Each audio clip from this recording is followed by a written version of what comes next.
Kita berdoa. Terima kasih Tuhan Yesus atas anugerah dan berkat yang Engkau berikan kepada kami sampai saat ini, sehingga kami mendapat kesehatan dan limpahan berkat-Mu. Sebentar kami ingin mendengar firman-Mu, jadikan firman ini dapat kami terapkan dalam kehidupan kami ini. Amin.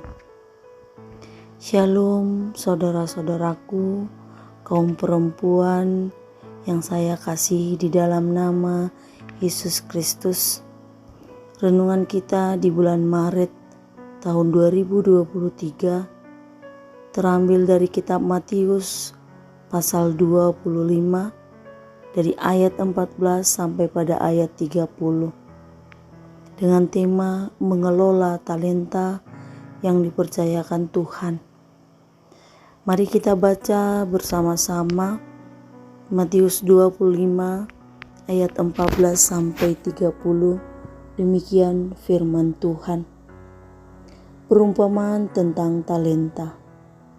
Sebab hal kerajaan surga sama seperti seorang yang mau berpergian ke luar negeri, yang memanggil hamba-hambanya dan mempercayakan hartanya kepada mereka. Yang seorang diberikan 5 talenta, yang seorang lagi 2, dan yang seorang lain lagi 1, masing-masing menurut kesanggupannya. Lalu ia berangkat. Segera pergilah hamba yang menerima 5 talenta itu. Ia menjalankan uang itu, lalu beroleh laba 5 talenta. Hamba yang menerima 2 talenta itu pun berbuat demikian juga dan berlaba 2 talenta. Tetapi hamba yang menerima 1 talenta itu pergi dan menggali lubang di dalam tanah, lalu menyembunyikan uang tuannya. Lama sesudah itu pulanglah tuan hamba-hamba itu, lalu mengadakan perhitungan dengan mereka. Hamba yang menerima 5 talenta itu datang dan ia membawa laba 5 talenta. Katanya, "Tuan, 5 talenta Tuan percayakan kepadaku. Lihat, aku telah beroleh laba 5 talenta." Maka kata tuannya itu kepadanya, "Baik sekali perbuatanmu itu, hai hambaku yang baik dan setia. Engkau telah setia dalam perkara kecil, aku akan memberikan kepadamu tanggung jawab dalam perkara yang besar. Masuklah dan turutlah dalam kebahagiaan tuanmu." Lalu datanglah hamba yang menerima 2 talenta itu. Katanya, "Tuan, 2 talenta Tuan percayakan kepadaku. Lihat, aku telah beroleh laba 2 talenta." Maka kata tuannya itu kepadanya, "Baik sekali perbuatanmu itu, hai hambaku yang baik dan setia. Engkau telah setia memikul tanggung jawab dalam perkara yang kecil. Aku akan memberikan kepadamu tanggung jawab dalam perkara yang besar. Masuklah dan turutlah dalam kebahagiaan tuanmu." Kini datanglah juga hamba yang menerima 1 talenta itu dan berkata, "Tuan, aku tahu bahwa Tuan adalah manusia yang kejam, yang menuai di tempat di mana Tuan tidak menabur, dan yang memungut dari tempat di mana Tuan tidak menanam. Karena itu aku takut dan pergi menyembunyikan talenta Tuan itu di dalam tanah. Ini, terimalah kepunyaan Tuan." Maka jawab Tuan itu, "Hai kamu hamba yang jahat dan malas. Jadi kamu sudah tahu bahwa aku menuai di tempat di mana aku tidak menabur dan memungut dari tempat di mana aku tidak menanam. Karena itu, sudahlah seharusnya uangku itu kau berikan kepada orang yang menjalankan uang, supaya sekembaliku aku menerimanya serta dengan bunganya. Sebab itu ambillah talenta itu daripadanya dan pergilah kepada orang yang mempunyai 10 talenta itu Karena setiap orang yang mempunyai, kepadanya akan diberi, sehingga ia berkelimpahan. Tetapi siapa yang tidak mempunyai, apapun juga yang ada padanya akan diambil daripadanya.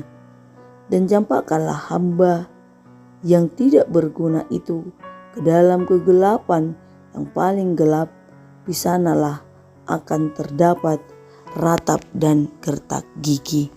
Demikian firman Tuhan.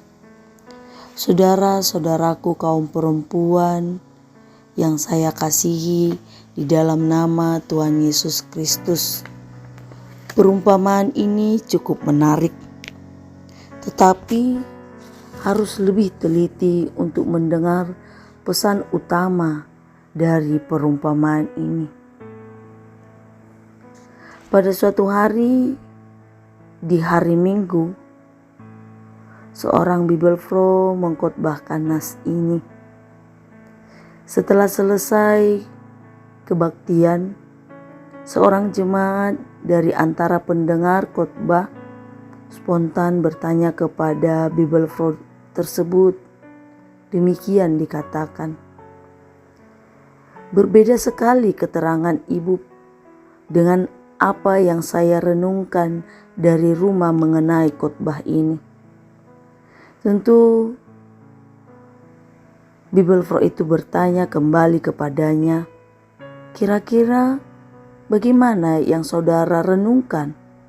Dia menjawab, "Tuhan mengizinkan umatnya berdagang dengan jalan membungakan uang gereja.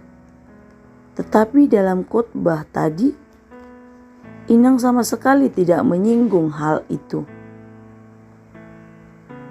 Khotbah ini adalah menjelaskan pesan utama dari perumpamaan ini, merupakan tidak mengkategorikannya sebagai pesan utama supaya warga kerajaan Allah dimanapun berada selalu berbuat dengan setia sesuai dengan pesan yang dalam firman Tuhan. Saudara yang dikasihi Tuhan Yesus Kristus, dalam hal ini Tuhan Yesus menyampaikan pengajaran ini dalam perumpamaan tentang talenta. Tadi kita telah membaca dalam Matius 25 ayat 14 sampai 30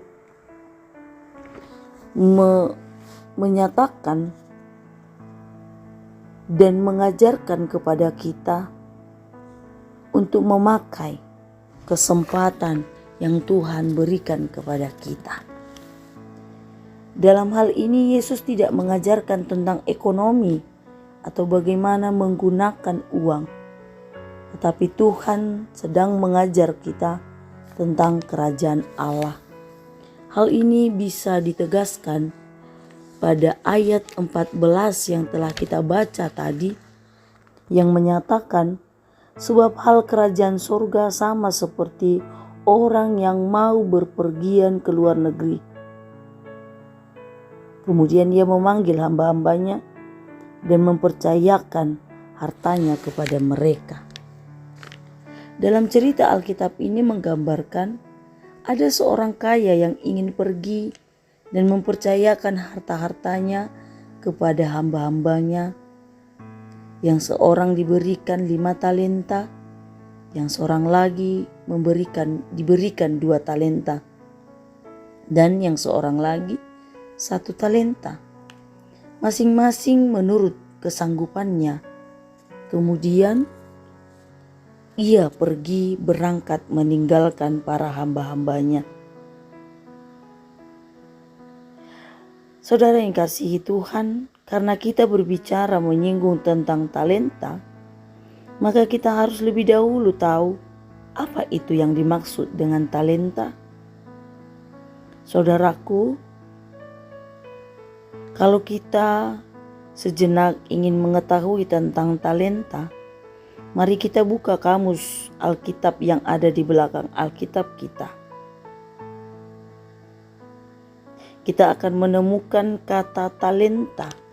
Di sana ternyata 1 talenta sama dengan 6.000 dinar. Menurut Matius 18, 1 dinar sama dengan upah dalam 1 hari bekerja. Kalau begitu, 1 talenta itu sama dengan upah dengan 6.000 hari kerja. Itu berarti jumlah yang sangat banyak. Maka dapat kita artikan, hamba itu ada yang menerima 1 talenta, ada yang menerima 2 talenta, dan ada yang menerima 5 talenta. Kemudian tuannya pergi. Kepada 3 orang hamba yang menerima uang, mereka memegang dan menggunakan talenta itu. Kemudian mereka bertindak menurut keputusan mereka masing-masing. Dalam hal ini bisa kita lihat dalam bacaan kita tadi di ayat 16 sampai 17. Yang berbunyi, segera pergilah hamba yang menerima 5 talenta itu, yang menjalankan uang itu lalu beroleh laba 5 talenta. Hamba yang menerima 2 talenta itu pun berbuat demikian juga dan berlaba 2 talenta. Kedua orang hamba ini menggunakan uang tuannya untuk usaha, atau kita katakan untuk dagang, karena ada kata laba di dalamnya. Namun usaha mereka ternyata mendapatkan laba yang sangat sempurna. Mereka mendapatkan 100% dari apa yang mereka lakukan dan yang dititipkan oleh tuannya. Dia dipercaya untuk memegang 5 talenta dan yang 1 lagi 2 talenta, lalu mendapatkan untung sejumlah dengan yang sama mereka terima 5 talenta dan 2 talenta bersama-sama. Namun hamba yang ketiga berprinsip lain. Kita lihat di ayat 18 yang berbunyi, tetapi hamba yang menerima 1 talenta itu pergi dan menggali lubang di dalam tanah, lalu menyembunyikan uang tuannya. Lama setelah itu pulanglah tuan hamba-hamba itu, lalu mengadakan perhitungan dengan mereka. Ternyata hamba yang ketiga, dia tidak berusaha apa-apa. Dia tidak menggunakan uang itu seperti yang diharapkan tuannya. Dia menggali lubang di tanah lalu menanamnya. Dia menanam uang 1 talenta itu atau sama dengan 6.000 dinar atau dengan upah untuk 6.000 hari kerja itu hanya ditimbun, dikubur di tanah sehingga sama sekali uang itu tidak berkembang. Nah, tak lama kemudian tuannya itu pulang dan dia mengumpulkan ketiga hambanya itu yang sudah menerima kepercayaan untuk mempergunakan talenta itu. Dan kemudian hamba-hamba ini datang menghadap tuannya dan bercerita tentang apa yang dilakukan dengan uang yang dikerjakannya kepada tuan itu. Hamba yang menerima 5 talenta itu datang dan ia membawa 5 laba talenta lagi. Katanya, "Tuan, 5 talenta yang Tuhan percayakan kepadaku. Lihat, aku telah memperoleh laba 5 talenta lagi." Spontan tuannya berkata, "Baik sekali perbuatanmu itu, hai hambaku yang baik dan setia. Engkau telah setia dalam perkara kecil, maka aku akan memberikan kepadamu tanggung jawab dalam perkara besar." Tindakan hamba ini mendapatkan pujian dari tuannya. Dia sudah berlaku menjadi hamba yang setia, yang melakukan tugas kepercayaan dan setia dan benar. Karena dia sudah diberlakukan sebagai orang yang percaya, maka tuannya melakukan kepercayaan yang lebih besar lagi. Sama dengan hamba yang menerima 2 talenta, berlaku juga dan mendapatkan pujian sama dengan yang mendapatkan 5 talenta tadi. Namun berbeda dengan hamba yang ketiga. Hamba yang ketiga menghadap ke tuannya dan berkata di ayat 24, "Kini datanglah juga hamba yang menerima 1 talenta itu dan berkata, Tuan, aku tahu bahwa Tuhan adalah manusia yang kejam, yang menuai di tempat di mana Tuhan tidak menabur dan memungut dari tempat di mana Tuhan tidak menanam. Karena itu aku takut dan pergi menyembunyikan talenta Tuhan itu di dalam tanah. Ini, terimalah kepunyaan Tuhan." Nah, setelah mendengar ucapan dari hamba ketiga ini, kemudian tuannya mengatakan hal di ayat berikutnya, "Hai kamu hamba yang jahat dan malas. Jadi kamu sudah tahu bahwa aku menuai di tempat di mana aku tidak menabur dan memungut dari tempat di mana aku tidak menanam. Karena itu pulanglah. Karena itu sudahlah, seharusnya uangku itu kau berikan kepada orang yang menjalankan uang, supaya sekembaliku aku menerimanya serta dengan bunganya. Sebab itu ambillah talenta itu daripadanya dan berikanlah kepada orang yang mempunyai 10 talenta itu." Jelas memang jika kita melihat hamba pertama, kedua, dan ketiga, ini bukan merupakan soal tentang pujian siapa yang berhasil atau tidak, namun menunjukkan bahwa hamba yang pertama dan hamba yang kedua sudah berlaku benar di hadapan tuannya. Dia melakukan apa yang diharapkan oleh tuannya, memandang bahwa mereka adalah hamba yang benar. Namun hamba yang ketiga tidak berlaku seperti yang diharapkan oleh tuannya. Dia tidak menggunakan uang yang dipercayakan oleh tuannya itu. Dia hanya menyembunyikan, dan setelah sekian lama uang itu sama sekali tidak berkembang. Saudara-saudara, kaum perempuan yang saya kasihi, apa sebenarnya yang ingin dikatakan Tuhan Yesus melalui perumpamaan ini? Lihat, ada tuan dan ada hamba yang setia, dan ada juga hamba yang tidak setia. Lalu ada kata talenta. Artinya saat ini Tuhan sedang mengajarkan bagaimana orang harus menjalankan hidup di dunia ini.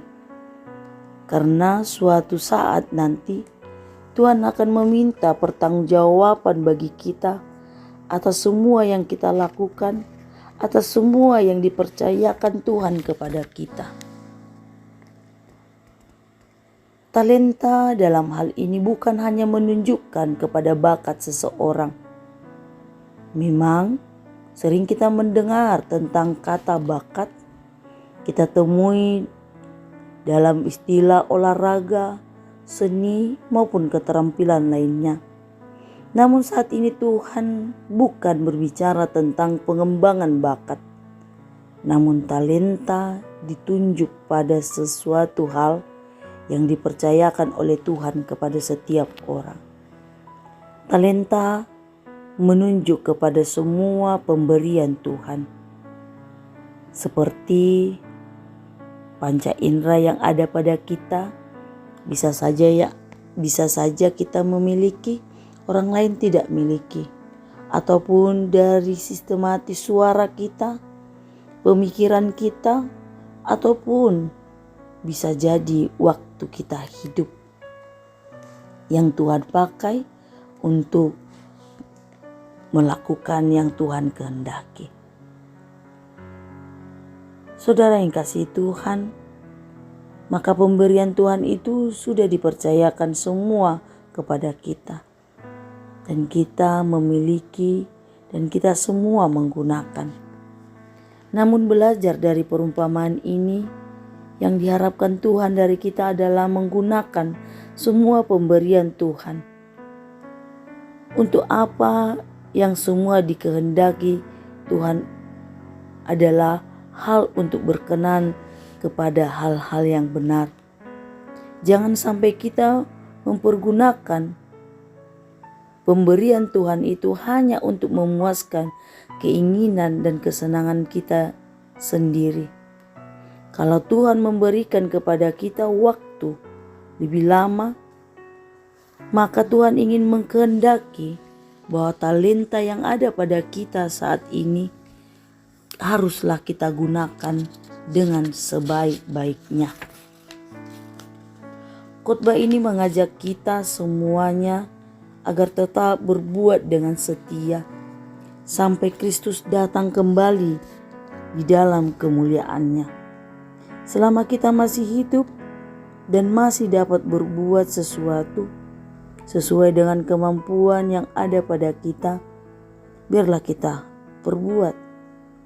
Tidak ada pekerjaan yang terlalu sulit dan berat atau terlalu kecil untuk dikerjakan bagi kemuliaan Tuhan. Perbuatan yang kita lakukan dengan penuh tanggung jawab dan kesetiaan adalah sekaligus merupakan persembahan yang hidup yang dikehendaki Tuhan. Melalui warga kerajaan Allah bukanlah orang-orang yang malas, melainkan orang-orang yang berbuat bagi Tuhan. Saudara yang Tuhan kasihi, suatu saat nanti kita akan menghadap Tuhan. Tuhan akan meminta pertanggungjawaban atas semua yang sudah kita kerjakan. Jangan sampai kita katakan nantinya, "Maaf Tuhan, saya tidak tahu bahwa kamu menginginkan ini harus kuperbuat." Maka saudaraku perempuan yang terkasih, mari kita mempergunakan semua yang diberikan oleh Tuhan kepada kita. Mungkin kita sering mendengarkan tentang hal mengasihi. Kasihilah sesamamu seperti dirimu sendiri. Atau kata yang mengatakan, kasihilah sesamamu seperti aku telah mengasihi kamu. Kalau kita mengasihi, apakah kita bisa mengasihi dengan tangan kosong? Pada umumnya ketika orang mengasihi orang lain, berarti orang itu memerlukan sesuatu. Mengasihi dengan tangan kosong. Coba kita perhatikan. Ada orang yang ingin kita dengarkan keluh kesahnya. Yuk kita dengarkan. Ada orang yang ingin mendengarkan penghiburan dengan mendengar kata-kata kita. Namun ada juga mengasihi itu dengan mengeluarkan biaya atau dana. Namun ada waktunya juga kita mengasihi dengan cara kita, seperti bagaimana mengasihi orang yang sedang kelaparan, yang pastinya kita butuh dana, uang untuk membeli makanan tersebut. Atau bagaimana kita mengasihi orang yang sakit jika kita tidak memiliki uang untuk membelikan obat kepadanya. Maka mengasihi itu banyak sistematisnya, bagaimana kita menunjukkan pemberian kita, pertolongan kita kepada orang lain. Hal itu adalah bagian dari karunia yang diberikan Tuhan, kepercayaannya kepada kita. Itu harus kita gunakan, karena pada waktunya nanti apa yang sudah kamu lakukan kepada hal-hal yang talenta diberikan Tuhan kepada kita, yang sudah dititipkan kepada kita, maka kita harus mempertanggungjawabkannya. Semua kembali kepada kita masing-masing yang harus kita pertanggungjawabkan di hadapan Tuhan.